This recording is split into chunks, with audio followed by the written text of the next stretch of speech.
कि हमारी एक छोटी बहू है, करण की वाइफ है, जी। वो एक इंटर कॉलेज चलाती हैं, देखती हैं, चलाती जी। क्या देखती हैं, उनका शौक है, खाली रहती है, चली जाती है। तो ये लोग चाहते थे कि हम अपने बच्चों का यानी हमारे नातियों का एडमिशन देहरादून हो जाए या कहीं हो जाए। जी। तो मैंने बुला करके उनसे कहा कि जब तुम स्वयं स्कूल चला रही हो और तुम्हारे बच्चे नहीं पढ़ेंगे, प्रतीक के बच्चे नहीं पढ़ेंगे, इसका तुम्हारा स्कूल जो है, जब तुम्हारे बच्चों लायक नहीं तो किसी के बच्चे लायक नहीं है। तो तुम अपने बच्चों को इसी में पढ़ाओ, इस लायक बनाओ कि इसका लाभ और बच्चों को मिले। अब आज देखिए हमारे नाती हमारे पढ़ रहे हैं, नातिन हमारे पढ़ रहे हैं यही गोंडा में। हाँ, यही गोंडा में नहीं, नवाबगंज में, नवाबगंज में। नवाबगंज में पढ़ रहे हैं और उनकी देखे देखे हजारों बच्चे पढ़ रहे हैं। अगर मेरी संस्था में मेरे बच्चे नहीं पढ़ सकते तो इसका मतलब संस्था बेकार है। हाँ, एक समय आएगा कि जब वो कोर्स मेरे पास नहीं है, कहीं बाहर जाना है तो बाहर भी जाएंगे, बिल्कुल। लेकिन बेसिक चीजें। और देखिए, मैं आपके चैनल के माध्यम से जो लोग भी मेरी बात को सुन रहे हैं, भाई क्या बनाना चाहते हो, बनाना क्या चाहते हो अपने बच्चे को, ये तो देखो। सबसे जरूरी है कि संस्कार बचाओ, सबसे जरूरी है कि उनको जड़ से जोड़ करके रखो। आज कितने लोग हैं बाहर चले गए जी। माता पिता के दाह संस्कार पर भी नहीं आते हैं। तो क्या आप अपने बच्चे को ये बनाना चाहते हैं, पढ़ा करके ऐसा बनाना चाहते हैं कि अपने आपके दाह संस्कार में वो ना आवे? आखिर जो मैकाले की शिक्षा है या जो शिक्षा व्यवस्था है, इसमें मात्र जाप, कई % जाप। तो शिक्षा अपने बच्चे को वो दो जो इंसान बने, संस्कार सबसे हाँ, इंसान बने, बिल्कुल इंसान बने। आज देखिए समाज में क्या चल रहा है कि ज़्यादातर मामले आते हैं भाई भाई के खिलाफ। तो भैया जब छोटे थे तो बड़े भैया थे जी। और बड़े भैया थे, एक को कोई पीट दे तो बड़े भैया रोते थे, बड़े भैया को कोई गाली दे दे तो छोटे भैया रोते थे, और बड़े होने के बाद बंदूक लेकर के खड़े हैं एक दूसरे के सामने। तो ऐसी शिक्षा से क्या फायदा है? तो बेसिक शिक्षा तो माता पिता की होती है जी। और जब वो आपसे सीखने का समय है तो आपने उनको दूर कर दिया,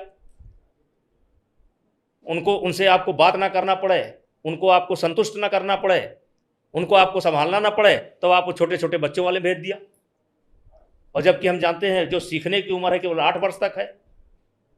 जब बच्चा ऐसे देखता वही सीखता है, 7-8 वर्ष तक जो सीखना होता है सीख लेता है, नकल करके सीखता है। हाँ, 8 वर्ष तक सीख लेता है जो सीखना होता है। और जब सीखने का समय है तो आपने उसमें भेज दिया, 3 साल के बच्चे को स्कूल में भेज दिया, 4 साल के बच्चे को स्कूल में भेज दिया।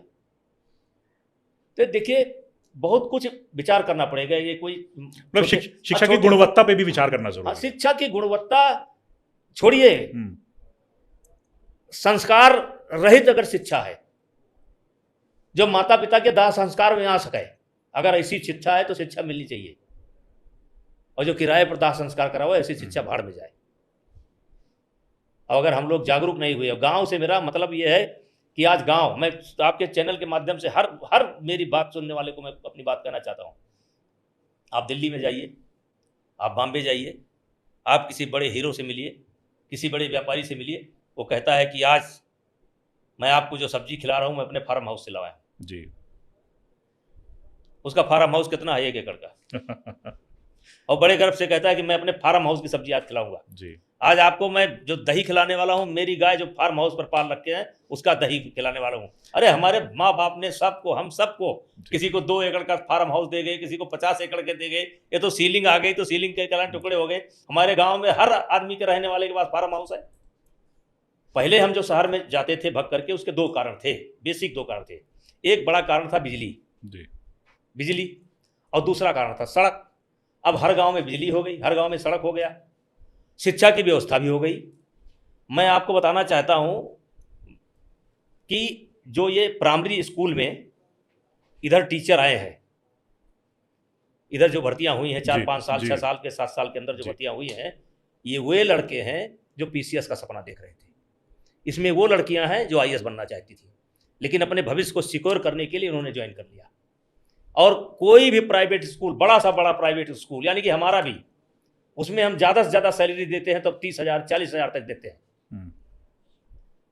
और वो क्वालिफिकेशन नहीं है जो क्वालिफिकेशन गांव में प्राइमरी स्कूल में लड़की बैठी हुई, उसकी जो क्वालिफिकेशन है, जो उसकी बौद्धिक क्षमता है, वो हमारे रकुल में बैठे हुए टीचर की नहीं है, फातिमा में बैठे हुए टीचर की नहीं है, बड़े से बड़े प्राइवेट स्कूल कनौसा की नहीं है, देहरादून में नहीं है। क्योंकि जो क्रीम है वो लौट करके गाँव आई है। गवर्नमेंट जॉब में आई है, और हम अपने बच्चे को पढ़ाने को तैयार नहीं हैं उनसे। अब उनकी प्रतिभा बेकार हो रही है, और हम तो जाते हैं तो लोगों से कहते हैं कि जरा अपने टीचर, जो तुम्हारे गांव में टीचर लगी है उसके पास जरा जाओ और जरा एक बार प्यार से बोल दो, अपने बच्चे का हाथ पकड़ा दो, क्योंकि उसने संघर्ष किया है, वो विजेता है, हारी हुई नहीं है, वो जीत करके आई है, वो सफल है। तो सफल व्यक्ति के पास पढ़ा नहीं रहे, असफल व्यक्ति के पास पढ़ा रहे हैं। जिसको जॉब नहीं मिला वो प्राइवेट स्कूल में पढ़ाते हैं, जो जीवन में हार गए वो प्राइवेट स्कूल में पढ़ाते हैं। आप अपने बच्चों को कहां भेजते हैं? जो जीवन में हारे हुए हैं।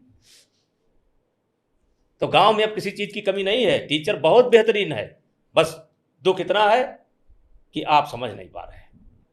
अरे जो पैसा आप देते हो ना प्राइवेट स्कूल में जाकर के 1500, 1600, 1400, 1200, अरे केवल कभी भूल करके एक ठो गुड़ खिला दो जाकर के, जो मास्टरानी बैठी हुई है, जो टीचर बैठा हुआ, कभी एक गुड़ खिला करके अपने बच्चे का हाथ पकड़ा दो।